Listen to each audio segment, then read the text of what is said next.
Be a tutorial on how you can make your 360 look like a nice natural bun.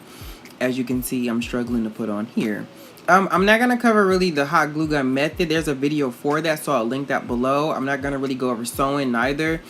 I'm gonna kind of skim over these things, but it's really gonna be about the placement of the track, so how you can get this to kind of lay as natural as possible. So this is for people who just want to wear their hair up in a ponytail all the time, not some of the time.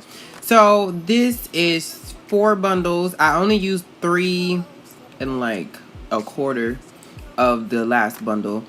And this is Brazilian body wave, everybody's favorite. So this is what it looks like before I bleach the knots. A lot of people ask, why do you bleach the knots? Because nobody wants black holes sticking out the front. And this was already pre-plucked. So the great thing about this already being pre-plucked is I didn't have to do any plucking to it. I just have to make sure that those knots there in the front, as you can see, look more like a scalp, because the way they punched this hair in was actually superb in my opinion. So I just take the 360, I put it on my mannequin head inside out, and you can see in the back where the dots are is where you want to put the bleach, nothing else, because you're going to end up bleaching the hair. So I left it on for 30 minutes, and then here I'm going to rinse it. I used my, I think it's my 50/50 shampoo from yeah, my triple treat shampoo, and the 50/50 conditioner from Giovanni's, which I really like to use on my body wave hair. And I also use my Tresemme conditioner, which I didn't show in the video, but yeah. So this is what it looks like afterwards. I like my knots, like the hairline a little bit on the yellow side, because I am so light. So it looks like when I put it on my forehead, it looks like it's coming right out of my scalp. So I like it to be a little bit lighter so I can make sure it looks fresh and seamless. So you're going to take this and you're just going to cut the entire back off of it. So in a regular frontal, you would just cut obviously just the top, but this goes all the way around. So you're just going to cut all of this off. And I like to use a little bit of lace. It kind of reinforces when I'm going to sew. And I just use a basic sewing method. Again, I will link a video below where I talk more in depth about sewing and how the technique I use to actually sew my frontals or my tracks in or whatever. And this was simple. It didn't take me long. This is the only sewing that you have to do if you do opt for this method. The reason why I wanted to do this is because sewing in what I'm about to do it's gonna take forever, and I don't like that, what I call the weave bump, when you see people that have a weave. And because all your tracks have been put in, you know, downward so that they will lay downward, when you put them up, you get that little bump in the back that looks like you got a weave or you got a wig on. So this is the option if you don't have like a full lace wig where you can just throw it up in a ponytail. This would be another option. So I'm going to take the bundle, and what we're going to do, and this was my first time trying this, is I started at the end and I started the back upside down. So instead of going across down, these go around and up in the back, as you can see. I tried the first track. I tried to do it like where I wouldn't have to cut them and try to go all the way around, but because it is glue, it's just gonna become a big mess. So I just went ahead and cut it, and then I kept going. The great thing about using the hot glue gun method is that if you do cut them, because the glue seeps into the actual wefts, it pretty much seals your tracks for you, so you don't get no shedding. At least I personally, or nobody I know who does this, has had that issue. So at this point, I started to realize, okay, well, it'll be smarter for me to go ahead and just do them section by section. So do the top section first, and then we're gonna flip it around. So we're gonna just pretty much do 2 crescent moons. You're gonna do you know, a crescent at the top and a crescent at the bottom, and they're gonna meet. That's how all your tracks are gonna be separated, because doing it all at once it's kind of hard because it just gets tangled everywhere. But this is a good method to use when you're using like inexpensive hair or hair you already have. You can just pretty much take this and reuse it for something that you want. So you got your ponytail wig, you got your long wig, you got your, you know, straight wig. You know, you have your different options that you can use, and instead of throwing the hair out, you could possibly just use it for a natural bun, a workout wig, something like that, that makes it a little bit easier to deal with as opposed to going running and goodish and then you just kind of left. So here I'm just going one by section by section to make sure that everything is super tight, is flush, is flat. That's our goal here, is to make sure that everything is flat, it lays right like it's supposed to. And also you want to also remember that, make sure that your ends are always down too, because there's nothing worse than somebody talking and then their wig or their weave has the end of your track is just saying, hello, how you doing, I can see you, I hope you know that. So here I just went ahead and restarted, because this day I was tired and I had to restart it for the next day because I had to get up really early the next day to do something. So this was the continuation of what I did for the previous day.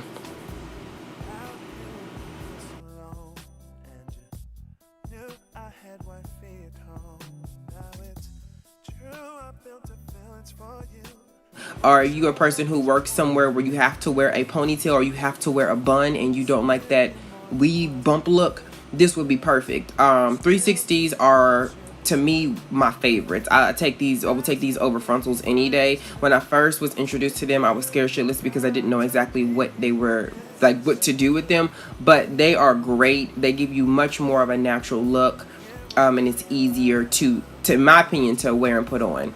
So I believe that this was the last bundle, and I think I just used a few and I left the middle. I didn't want it to crowd the middle with a lot of tracks, because then once you start putting your ponytail in, you don't want it to be so thick where it just doesn't hold. It's just, I wanted to actually look like I pulled it into an actual ponytail. I did more of a loose bun here, but I'll do another video where I actually apply it with the Got to Be Glued and that whole thing. I didn't want to do it in this video only because I wanted to make sure that I, had enough time and it just wasn't lengthy for no reason. So I'll do another video where I actually apply it with the actual glue, but I did the glueless method at the end, and as you've seen in the beginning of this video, to kind of show you guys exactly what it will look like once you put it on. And you don't have to glue it down. You don't have, at all. You can wear this with a headband, without a headband, and you could be just fine.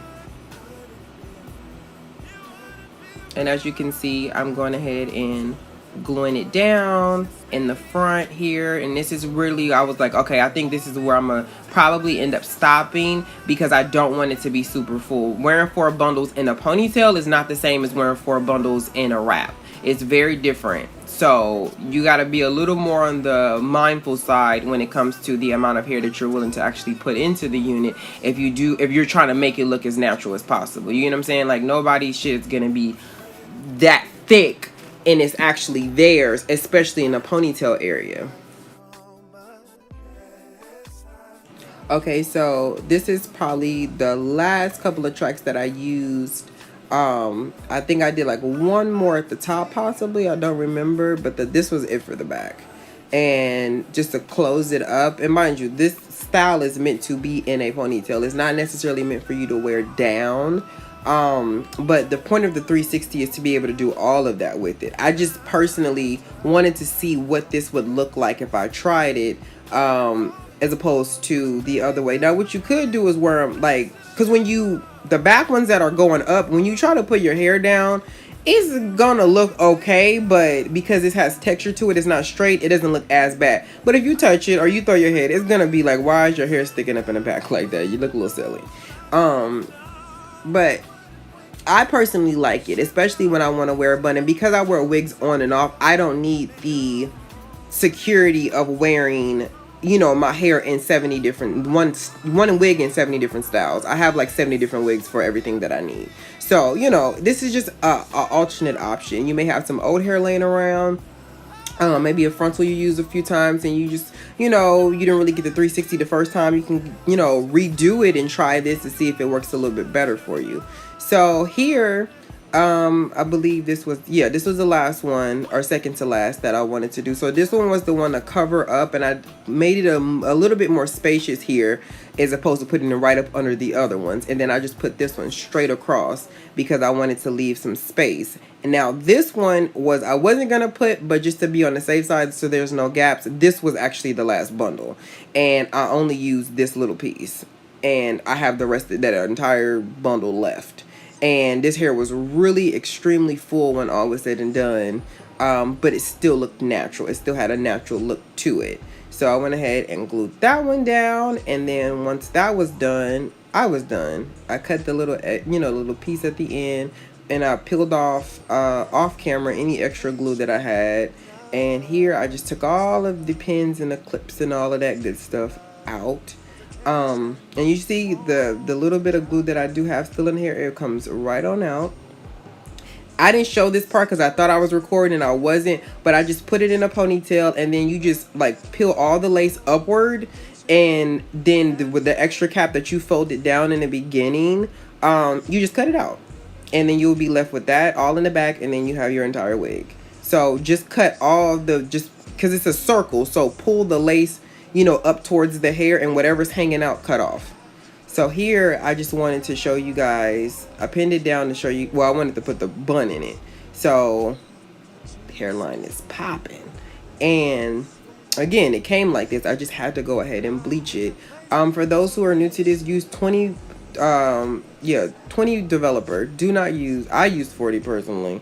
But 20 will guarantee that if you accidentally over bleach or you accidentally leave it on too long, it will not turn a color or brassy or whatever that you don't need, and you can't fix it, or you have to go through all of these extra chains and to try to fix it. So just use 20 and gradually work yourself up and keep checking it, and then eventually they will disappear, and then you'll end up with your nice perfect bun. Now this one had the band on the back, so you can actually, even though I did bleach, that is still, you can still see that there's a darker band in the back. I've seen some where it doesn't have a band, so you can go ahead and bleach the back of it and it'll look like the front. But this particular one actually had it where the band was darker, so you can see it regardless. But yeah, once I was done, I was able to just simply take my hair and stuff it in, and boom, you got a full bun. I think this took me, well, I did it in 2 separate days, but time altogether probably took me about an hour and a half, only because this is the first time I did it, and I had to be a little more meticulous about my track placement because the way that I glued it in. But yeah, it looks great, and it looks very natural. It definitely feels different than my other wigs. It feels more like how my hair is when I put it in a bun. It doesn't feel as heavy in the back, and this is it's very light, but as far as the heaviness goes, it feels a little bit different, I guess, because everything is pinned up to the top. And as you can see in the back, I can go ahead and glue that down if I wanted to, and use a little extra baby hair in the back that they gave you, so it could look like it's all yours once it's all, cut out and glued down. So my next video will probably be sometime next week where I actually do it, where I actually glue this one down all the way around so you guys can see how it looks on me. So I hope you guys enjoyed this. I hope that this helped a lot of you guys somewhat. And as another option, you don't have to wear it in a high ponytail. You can also wear it in a low ponytail, as you can see, and it'll still give you the same effect, and it still will look as natural as you want to, but it doesn't have that ugly bump in the back, of your tracks, because you pulling them and they scooping up in the back. No, that doesn't look natural. So I hope you guys enjoyed this. If you have any questions, please put them below, and the links to this hair will also be put below as well. Peace!